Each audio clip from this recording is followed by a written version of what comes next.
The terrifying power of nuclear torpedoes. Nuclear torpedoes are a fascinating and terrifying example of military technology and destructive power coming together. But let's clear the air immediately. This isn't exclusive to one country's weapons. The nuclear arms race has spread beyond its original borders, involving countries worldwide. A brief history of nuclear torpedoes. To fully grasp the development of nuclear torpedoes, one must travel back in time to the height of Cold War tensions.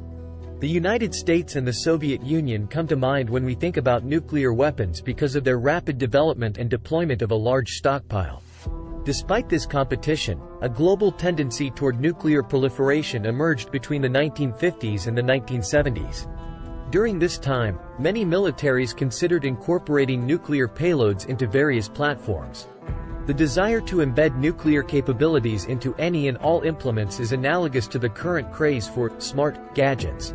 As a result of this mindset persisting for almost 30 years, nuclear warheads have been integrated into various platforms, from ballistic missiles to air-to-ground and air-to-air missiles. Torpedoes stood out as a potential option for nuclear modification in this sea of innovation. The anatomy of a nuclear torpedo. We must dissect their composition and operation to unravel the power of nuclear torpedoes. A modern torpedo typically comprises 5 primary components: the warhead, compressed air tank, fuel tank, power cabin, and propulsion system.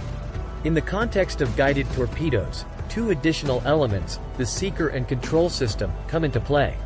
Focusing on the torpedo warhead. Early torpedoes had simple warheads with explosives directly put into the head and fuses at numerous locations. Progress led to standardized warheads, many of which were cylindrical. These warheads were either in the torpedo shell, linked to the fuel tank, and seeker by adapters. This design philosophy increased torpedo warhead interchangeability. An airdropped anti-bunker munition with a W-34 nuclear bomb is the Mk-105 penetration bomb. The W-34 nuclear warhead matches the Mk-101 air-dropped anti-submarine depth charge. Compact nuclear torpedoes like the Mk-43, with the identical W-34 nuclear warhead, demonstrate their potential. Early nuclear torpedoes had the power of 11,000 tons of TNT, showing that they were designed to eliminate dangers and increase undersea explosions lethality. The underwater explosive dynamics. Because of the way they explode underwater, nuclear torpedoes can cause a lot of damage. To understand this, we need to know how underwater explosions spread and move energy.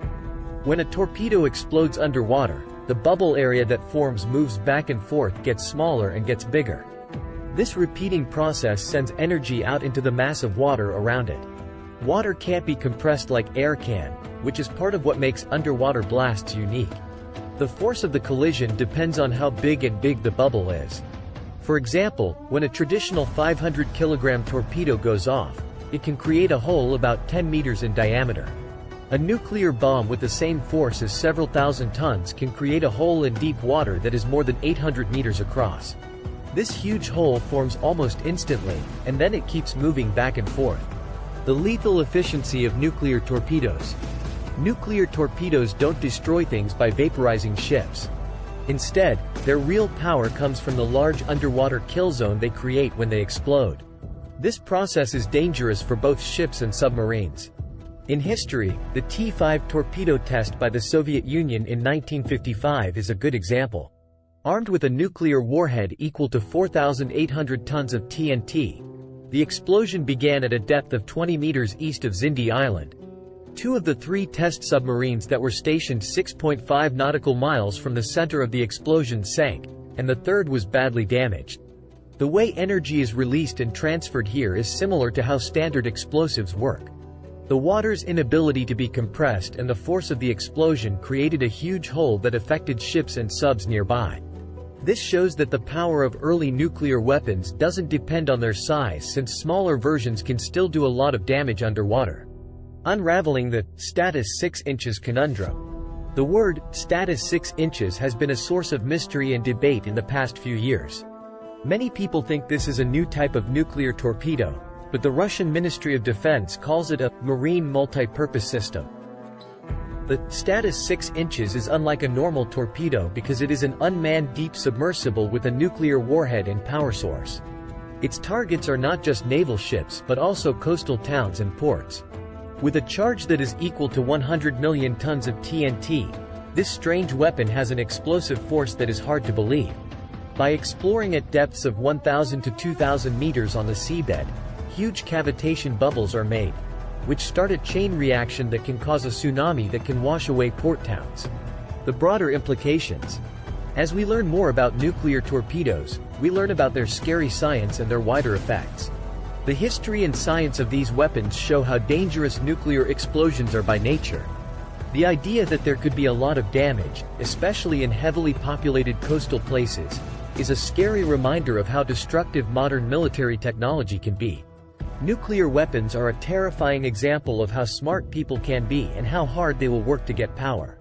They tell us that even though we are amazed by our ability to come up with new ideas, we must also be aware of the responsibility of having so much power. In a world where everything is linked, the choices we make today will affect people for many years to come. Thanks for watching.